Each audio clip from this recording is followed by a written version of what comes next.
ကားဘက်ထရီရွေးချယ်တဲ့အခါအရွယ်အစား size နဲ့ ampere capacity တူယုံတင်မကပဲ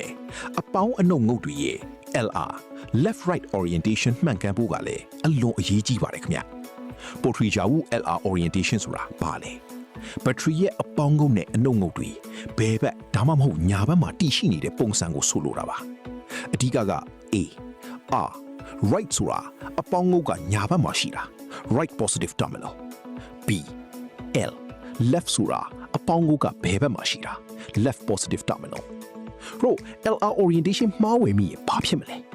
ကျူးတရခက်ခဲခြင်း ချစ်မိတ်ဆွေတို့ရဲ့ကားလေးတွေအတွက်အကိုက်ညီဆုံးနဲ့အကောင်းဆုံးဘက်ထရီအမျိုးအစားကိုစိတ်ချလက်ချရွေးချယ်နိုင်ဖို့ Zone Battery မှာနှွေးထွေးစွာလာရောက်ဆွေးနွေးတိုင်ပင်နိုင်ပါတယ်ခင်ဗျာ